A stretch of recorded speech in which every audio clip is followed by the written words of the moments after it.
Bismillahirrahmanirrahim. Saya melanjutkan presentasi dari saudari Sofia Kusuma. Dan di sini saya akan menjelaskan tentang model kepemimpinan Khulafaur Rasyidin dan prestasi Khulafaur Rasyidin. Yang poin C yaitu model kepemimpinan Khulafaur Rasyidin. Yang pertama itu Abu Bakar As-Siddiq. A. Biografi Abu Bakar As-Siddiq.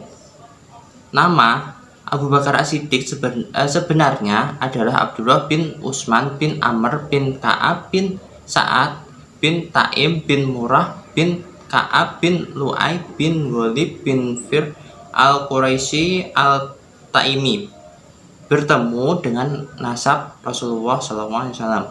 Abu Bakar terkenal dengan kebaikan, keberanian, kokoh pendirian, ramah, selalu memiliki ide-ide yang cemerlang untuk keluar dari permasalahan yang pelik. Ia memiliki azimah, faqih, penyabar, rendah hati, dan tawakal.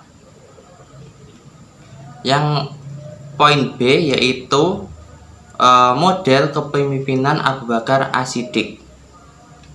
Abu Bakar As-Siddiq menjadi khalifah kurang lebih 2 tahun, dari 11 sampai 13 Hijriah atau 632 sampai 634 Masehi. Ia dianggap sebagai khalifah melalui proses kompetisi yang sangat ketat antara dirinya dengan Sa'ad bin Ubadah. Dinamika politik saat itu memuncak, persaingan antara dua kubu sangat tajam, sehingga perselisihan antara dua pihak Muhajirin dan Ansor nyaris terjadi perpecahan di antara kaum muslimin. Peristiwa ini dapat diatasi oleh Umar bin Khattab dengan berbagai argumentasi yang dapat diterima oleh kedua pihak tersebut.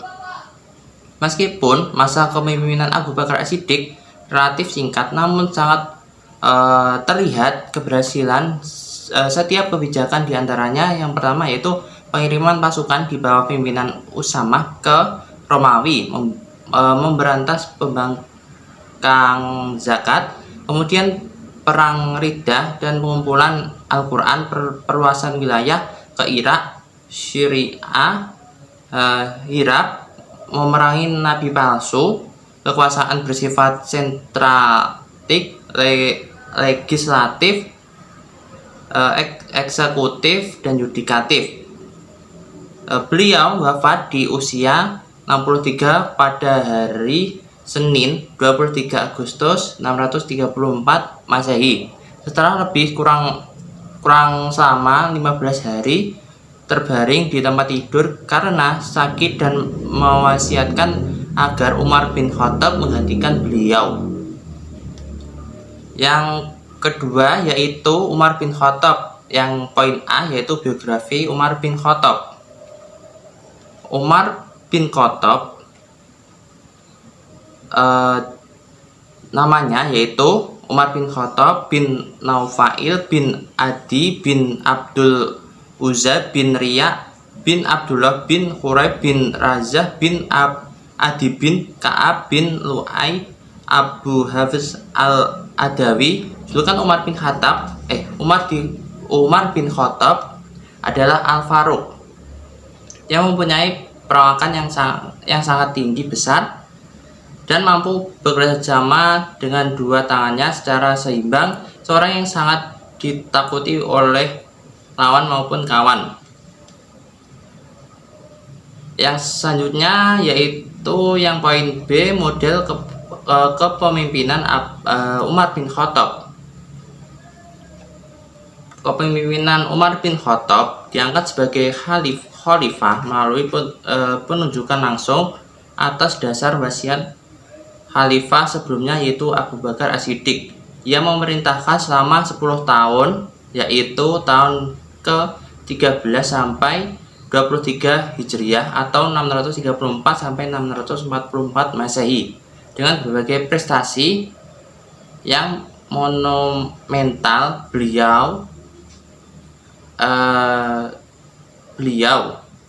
Umar bin Khattab wafat akibat ditusuk pada saat dia sedang melakukan sholat oleh Abu Lu'lu'ah al-Majusi seorang mantan budak Persia. Yang poin selanjutnya yaitu yang ketiga, Utsman bin Affan. Yang pertama yaitu biografi Utsman bin Affan. Utsman bin Affan namanya yaitu Utsman bin Affan bin Abi Al-As bin Ubay bin Umayyah bin Abdus Sam bin Abdul Manaf bin Uzay bin Khilab bin Murrah bin Ka'ab bin Lu'ay bin Ghalib bin Fir bin Malik bin An-Nadr bin Khinanah bin Huzaimah bin Mudrikah bin Ilyas bin Mudar bin Nizar bin Ma'adu bin Adan. Nama panggilan Utsman bin Affan adalah Abu Amr dan Abdullah Al-Quraisy Al-Mumayyi Amirul Mukminin Zun Rurayi wa Hijrataini. Yang selanjutnya yaitu model kepemimpinan Utsman bin Affan. Utsman bin Affan menjabat sebagai khalifah selama 12 tahun dari 23 sampai 35 Hijriah atau 644 sampai 655 Masehi, yang ia diangkat melalui Dewan Pemilih Khalifah, yaitu semacam tim formatur yang dibentuk oleh Khalifah Umar bin Khattab. Yang selanjutnya yaitu yang nomor 4 yaitu Ali bin Abi Thalib. Nama lengkap beliau Ali bin Abi Thalib yaitu Ali bin Abi Thalib bin Abdul Manaf bin Abdul Muthalib bin Hashim bin Abdul Manaf bin Qusay bin Khilab bin Murrah bin Ka'ab bin Lu'ay bin Ghalib bin Fir bin Malik bin Al-Adr bin Khinanah. Abu Hasan dan Al-Husain mendapat gelar Abu Turab bin Karamaluh Wajah, keponakan sekaligus menantu Rasulullah SAW. Yang selanjutnya yaitu model kepemimpinan Ali bin Abi Thalib. Ali bin Abi Thalib menjabat sebagai khalifah kurang lebih selama 5 tahun dari 35 sampai 40 Hijriah atau 655 sampai 660 Masehi. Ia diangkat sebagai khalifah dengan mengalami berbagai intrik politik yang luar biasa. Ali bin Abi Thalib meninggal karena dibunuh oleh Ibnu Muljam atau nama lengkapnya Abdurrahman bin Muljam saat melaksanakan sholat. Dan selanjutnya saya akan menjelaskan tentang poin D, yaitu prestasi Khulafaur Rasyidin. Yang pertama yaitu Abu Bakar As-Siddiq. Prestasi yang diperoleh oleh Abu Bakar As-Siddiq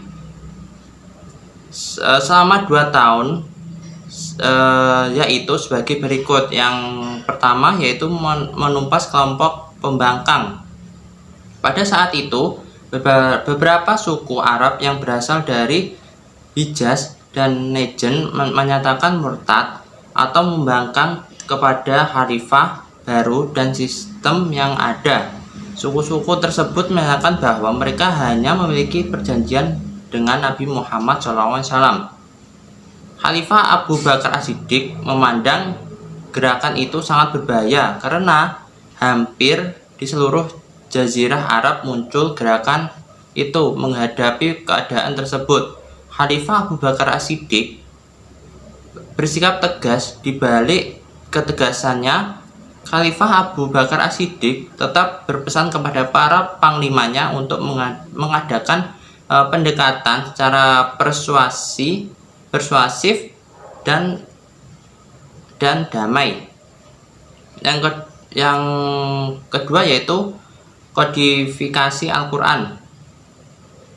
Dampak dari peperangan yang berlangsung di era kepemimpinan Abu Bakar, banyak para penghafal Al-Quran yang gugur ketika pembela agama Allah. Situasi ini pun diresahkan oleh kaum muslimin yang khawatir bahwa Al-Quran akan lenyap seiring dengan para penghafalnya yang juga semakin berkurang. Abu Bakar As-Siddiq kemudian menunjuk Zaid bin Thabit sebagai pemimpin untuk mengumpulkan Al-Quran. Setelah selesai dikumpulkan, mushaf itu kemudian diserahkan kepada sang khalifah Abu Bakar As-Siddiq. Selanjutnya, setelah Abu Bakar As-Siddiq wafat, mushaf tersebut disimpan oleh putri Umar bin Khattab yang juga merupakan salah satu istri Rasulullah bernama Hafsah binti Umar. Yang ketiga yaitu prestasinya perluasan wilayah. Perluasan wilayah dakwah Islam pada masa Abu Bakar As-Siddiq. Khalifah Abu Bakar As-Siddiq mulai menyebarkan ajaran Islam ke wilayah yang lebih luas lagi setelah situasi sosial politik masyarakat Islam dirasa stabil. Penyebaran dakwah Islam semakin diperluas ke berbagai wilayah. Salah satunya adalah dakwah yang dipimpin oleh Panglima Usamah bin Zaid bin Haritha ke Suriah. Sebenarnya pasukan ini telah dipersiapkan sejak zaman Nabi Muhammad SAW, tetapi karena beliau meninggal dunia, tertunda untuk sementara waktu dakwah tersebut hingga dilanjutkan di era Abu Bakar. Yang selanjutnya, prestasi dari Umar bin Khattab yang pertama yaitu perluasan wilayah dakwah Islam. Pada masa Khalifah Umar bin Khattab terjadi perluasan dakwah Islam secara besar-besaran dan dikenal sebagai periode Futuhat al-Islamiyah. Secara berturut-turut dakwah Islam sampai ke Suriah, Persia, dan Mesir. Pada waktu itu, Suriah merupakan pusat perdagangan yang sangat penting. Oleh karena itu, Umar bin Khattab berusaha keras untuk memperluas wilayah dakwahnya. Wilayah Suriah memiliki beberapa kota yang menjadi pusat kekuatan Romawi Timur yang beragama Kristen. Beberapa kota tersebut adalah Damaskus, Yordania, Yerusalem, Hims, dan Antioquia. Saat itu Damaskus dapat ditaklukkan oleh orang Muslim. Wilayah dakwah Islam pada masa Khalifah Umar bin Khattab begitu luas, hingga Afrika Utara, Armenia, dan sebagian wilayah Eropa Timur. Guna memudahkan jalannya pemerintahan Khalifah Umar bin Khattab. Yang B yaitu mengatur administrasi dan keuangan pemerintahan. Pada masa pemerintahan Umar bin Khattab membentuk Baitul Mal dan Dewan Perang. Baitul Mal bertugas mengurusi keuangan negara. Dewan Perang bertugas mencatat administrasi ketentaraan. Umar bin Khattab adalah khalifah pertama kali yang memperkenalkan sistem pengajian bagi pegawai pemerintahan. Yang selanjutnya prestasinya yaitu menetapkan kalender Hijriah. Khalifah Umar bin Khattab menetapkan permulaan tahun Islam pada saat Nabi Muhammad hijrah dari Mekah ke Madinah. Hal ini disebabkan hijrah merupakan titik balik kemenangan Islam. Hijrah juga menandai dua periode dakwah Islam. Periode dakwah sebelum Nabi Muhammad hijrah disebut periode Mekah, sedangkan periode dakwah setelah beliau hijrah dikenal sebagai periode Madinah. Demikian pula pembagian surah-surah Al-Quran yang turun sebelum hijrah disebut surah Makkiyah, sedangkan yang turun setelah hijrah disebut surah Madinah. Yang prestasi selanjutnya yaitu Dewan Pemilihan Khalifah. Khalifah Umar bin Khattab membentuk dewan yang akan mencari penggantinya. Dewan tersebut beranggotakan 6 orang sahabat yang saat itu dianggap paling tinggi tingkatannya. 6 anggota dewan itu sebagai berikut: Utsman bin Affan, Ali bin Abi Thalib, Thalhah bin Ubaidillah, Zubair bin Awam, Abdurrahman bin Auf, dan Sa'ad bin Abi Waqqas. Yang selanjutnya yaitu yang poin C, prestasi Utsman bin Affan.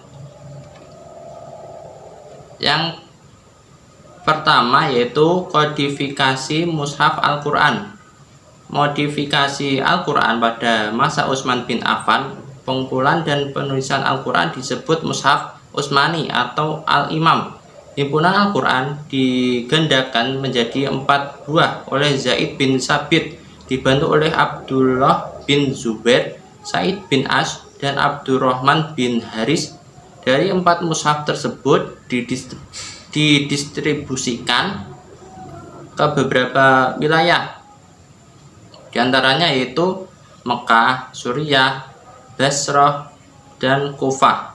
Kodifikasi Al-Quran pada masa Khalifah Utsman bin Affan atas saran Huzaifah bin Yaman. Hal ini disebabkan banyak terjadi perselisihan tentang cara baca dan susunan surat dalam Al-Quran. Yang selanjutnya yaitu renovasi Masjid Nabawi. Khalifah Umar bin Khattab mulai memperluas masjid ini. Masjid Nabawi telah mulai dibangun sejak masa Khalifah Umar bin Khattab, yang kemudian dilanjutkan merenovasinya dan diperluas oleh Khalifah Utsman bin Affan. Selain diperluas, Masjid Nabawi juga dibangun dengan bentuk dan coraknya yang lebih indah dan sejuk. Yang selanjutnya yaitu pembentukan angkatan laut.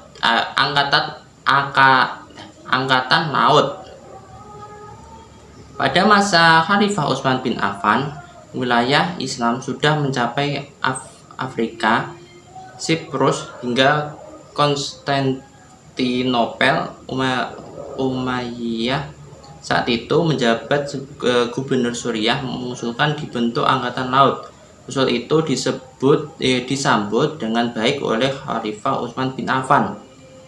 Yang selanjutnya yaitu memperluas wilayah dakwah Islam. Pada masa Khalifah Utsman bin Affan pertama, perluasan ke Khurasan, Utsman bin Affan mengutus Sa'ad bin Asr dan Huzaifah bin Yaman memimpin pasukan Islam ke Rusalan. Yang kedua yaitu memperluas ke Armenia. Yang ketiga yaitu memperluas ke Tunisia. Yang keempat yaitu menaklukkan Rai dan Azerbaijan. Dan kelima yaitu memperluas dakwah Islam ke Amuriyah dan Ciprus. Yang selanjutnya yang poin keempat yaitu prestasi Ali bin Abi Thalib. Prestasi Ali bin Abi Thalib selama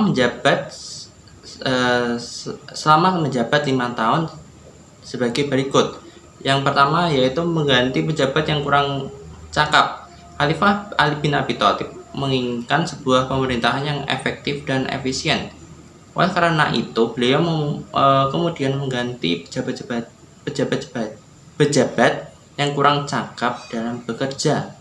Di antara langkah tegas Ali bin Abi Thalib memberantas korupsi yaitu mencabut fasilitas pejabat yang pada masa Khalifah Utsman bin Affan banyak kerabatnya yang diberikan. Yang prestasi selanjutnya yaitu membenahi keuangan negara atau Baitul Mal. Pada masa Khalifah Utsman bin Affan, banyak kerabatnya yang diberikan fasilitas negara. Khalifah Ali bin Abi Thalib memiliki tanggung jawab untuk membereskan permasalahan tersebut. Beliau menyita harta benda pejabat tersebut yang diperoleh secara tidak benar. Yang selanjutnya yaitu memajukan ilmu nahwu. Pada masa pemerintahan Khalifah Ali bin Abi Thalib, penulisan huruf hijaiyah belum dilengkapi dengan tanda baca seperti kasroh, fathah, dhammah, dan syaddah. Hal itu menyebabkan banyaknya kesalahan bacaan teks Al-Quran dan hadis di daerah-daerah yang jauh dari Jazirah Arab. Untuk menghindari kesalahan fatal dalam bacaan Al-Quran dan hadis, Khalifah Ali bin Abi Thalib pemerintahan Abu Aswad al-Dulail untuk mengembangkan pokok-pokok ilmu nahwu, yaitu ilmu yang mempelajari tata bahasa Arab. Yang selanjutnya yaitu pembangunan kota Kufah. Khalifah Ali bin Abi Thalib membangun kota Kufah secara khusus. Pada awalnya, kota Kufah disiapkan sebagai pusat pertahanan oleh Muawiyah bin Abi Sufyan. Akan tetapi, kota Kufah kemudian berkembang menjadi pusat ilmu tafsir, ilmu hadis, ilmu nahwu, dan ilmu pengetahuan lainnya. Sekian dari kelompok kami. Bila ada kesalahan mohon dimaafkan. Ihdinas siratal mustaqim. Wassalamualaikum warahmatullahi wabarakatuh.